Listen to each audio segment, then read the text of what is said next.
अस्सलाम वालेकुम। ही सॉल्यूशन के साथ मैं हूं अदनान और हम पढ़ रहे थे चैप्टर 1 फंडामेंटल्स ऑफ केमिस्ट्री। आज का हमारा टॉपिक है एवोगैड्रो नंबर।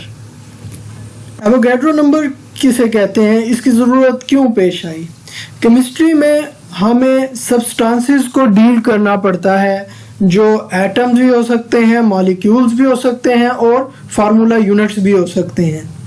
तो आम तौर पे होता ये था कि इनकी काउंटिंग एक केमिस्ट के लिए पॉसिबल नहीं थी कि इनको गिना जाए। तो एवोगैड्रो नंबर का जो कॉन्सेप्ट है वो हमें इनकी तादाद, सब्सटेंस के जो पार्टिकल्स हैं जैसे एटम्स, मॉलिक्यूल्स और फार्मूला यूनिट्स, इनको गिनने में मदद फराहम करता है। एवोगैड्रो नंबर क्या है? Avogadro number is a collection of 6.02 into 10 power 23 particles is called Avogadro number.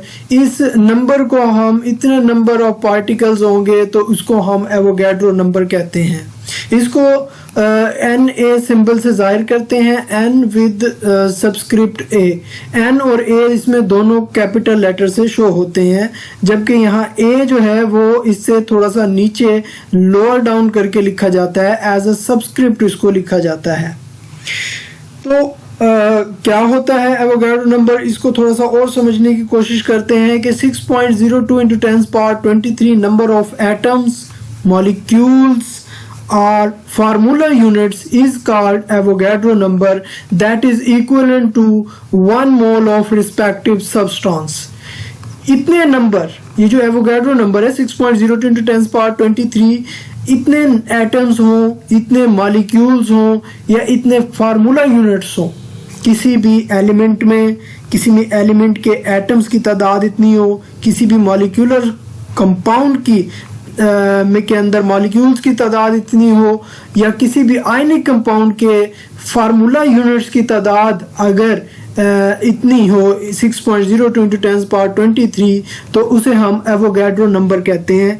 याद रहे कि अगर इतनी ये एवोगैड्रो नंबर के बराबर अगर एटम्स, मॉलिक्यूल्स या फार्मूला यूनिट्स अगर किसी चीज़ के होंगे तो हम उसको 1 मोल कहेंगे। फॉर एग्जांपल अगर हम बात करें कि एटम्स हैं किसी भी एलिमेंट के 6.02 into 10 power 23 एटम्स हैं ऑफ हाइड्रोजन कह सकते हैं अगर हम कि इतने एटम्स अगर हाइड्रोजन के हों तो वो 1 मोल हाइड्रोजन के बराबर होगा। इसी तरह अगर हम 6.02 into 10 power 23 मॉलिक्यूल्स कहें पानी के, वाटर के, तो वो 1 मोल वाटर के बराबर होगा। इसी तरीके से अगर हम कहें 6.02 into 10 power 23 फार्मूला यूनिट्स हैं NaCl के, सोडियम क्लोराइड के, तो हम कहेंगे कि वो 1 मोल NaCl के बराबर होगा। रिलेशनशिप देखते हैं कि एवोगैड्रो नंबर और मोल के दरमियान क्या फ़र्क है। एवोगैड्रो नंबर और मोल के दरमियान क्या फ़र्क है, कुछ एग्जांपल से समझने की कोशिश करते हैं। नंबर 1 आ जाती है जी 6.02 into 10 power 23 atoms of carbon are equal to 1 mole of carbon. जैसे कि अभी हमने हाइड्रोजन की एग्जांपल दी, इसी तरह यहाँ पे कार्बन की एक एग्जांपल दी गई है कि 6.02 into 10 power 23 एटम्स हैं एक एलिमेंट के जो कि है कार्बन। कार्बन एलिमेंट के इतने एटम्स एवोगैड्रो नंबर के बराबर एटम्स हैं, तो वो किस चीज़ के इक्वल होगा, उसे हम 1 मोल ऑफ कार्बन के इक्वल कहेंगे। इसी तरीके से अगर मॉलिक्यूल्स की एग्जांपल, अभी हमने वाटर की एग्जांपल दी, तो इतने मॉलिक्यूल्स अगर वाटर के हैं तो वो 1 मोल वाटर के बराबर होंगे। इसी तरीके से 6.02 into 10 power 23 फार्मूला यूनिट्स अगर NaCl के हैं तो वो 1 मोल सोडियम क्लोराइड के बराबर होंगे। इसी तरीके से यहाँ हम ये कह सकते हैं कि अगर 6.02 into 10 power 23 atoms of element होंगे, यानी किसी भी एलिमेंट के इतने एटम्स होंगे, या फिर किसी भी मॉलिक्यूलर सब्सटेंस के इतने मॉलिक्यूल्स होंगे, या फिर किसी भी आयनिक कंपाउंड के इतने फार्मूला यूनिट्स होंगे, तो हम उसको 1 मोल कंसीडर करेंगे कि वो 1 मोल के बराबर है। मज़ीद एक्सप्लेनेशन इसकी थोड़ी सी देख लेते हैं कि अगर हम बात करते हैं कि 1 मॉलिक्यूल ऑफ वाटर का फार्मूला होता है H2O, तो उसमें 2 एटम्स होते हैं हाइड्रोजन के और 1 एटम उसमें होता है ऑक्सीजन का, तो टोटल 3 एटम उसके होते हैं। तो अगर हम देखें तो उस H2O के एक मॉलिक्यूल के अंदर क्या होता है कि हम कह सकते हैं कि 2 एटम्स हाइड्रोजन के हैं, 1 एटम ऑक्सीजन का है।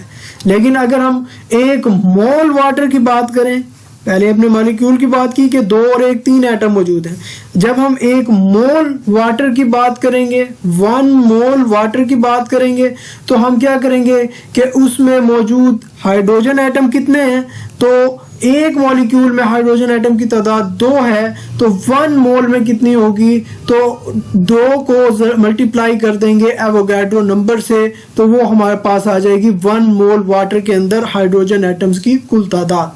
इसी तरह अगर ऑक्सीजन एटम की तादाद हमने मालूम करनी है 1 मोल पानी में, तो एक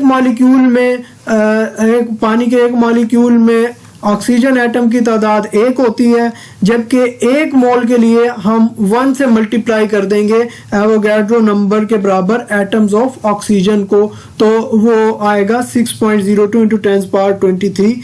ये आएगा हमारे पास ऑक्सीजन एटम्स की तादाद 1 मोल के अंदर। याद रहे, मैं फिर से एक्सप्लेन थोड़ा सा कर देता हूँ कि मॉलिक्यूल H2O एक मॉलिक्यूल है, उसमें 2 एटम्स हाइड्रोजन के हैं और 1 एटम ऑक्सीजन का है, टोटल 3 एटम्स हैं।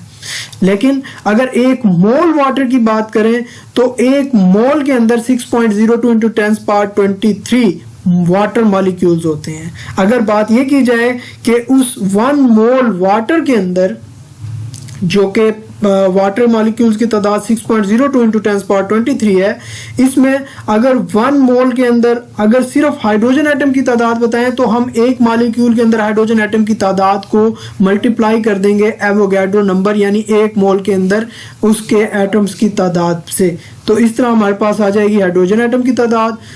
तो इस तरीके से हम इसको देखेंगे। नेक्स्ट आ जाता है जी, अगर एक फार्मूला यूनिट की बात करें सोडियम क्लोराइड का, जो फार्मूला यूनिट होता है वो 1 सोडियम आयन पर मुश्तमिल होता है और 1 क्लोराइड आयन पर मुश्तमिल होता है। तो इट मीन्स कि अगर 1 मोल ऑफ सोडियम क्लोराइड लें तो उसमें 6.02 × 10⁻23 सोडियम आयंस होंगे और इतने ही 6.02 × 10⁻23 क्लोराइड आयंस होंगे। जबकि अगर टोटल आयंस की अगर हम बात करें कि टोटल आयंस कितने होंगे, तो 6.02 × 10⁻23 सोडियम आयन है, 6.02 × 10⁻23 क्लोराइड आयन है, तो total 1 mole of sodium chloride के अंदर कितने आयंस हुए, तो हम इन दोनों की तादाद को सम अप कर लेंगे, जमा कर लेंगे। इन दोनों को जमा करने से हमारे पास आ जाती है total number of ions in 1 mole of NaCl is 12.04 × 10⁻23। अगर हम पॉइंट को डेसिमल पॉइंट को शिफ्ट करें फर्स्ट नॉन जीरो नंबर के बाद, तो ये 1.204 × 10⁻24 हो जाएगा। इस तरीके से हम इसको देखते हैं। अगर आपको कोई भी डिफिकल्टी हो इस टॉपिक में तो आप हमें कमेंट कर सकते हैं। Best of luck, thanks for watching, Allah Hafiz.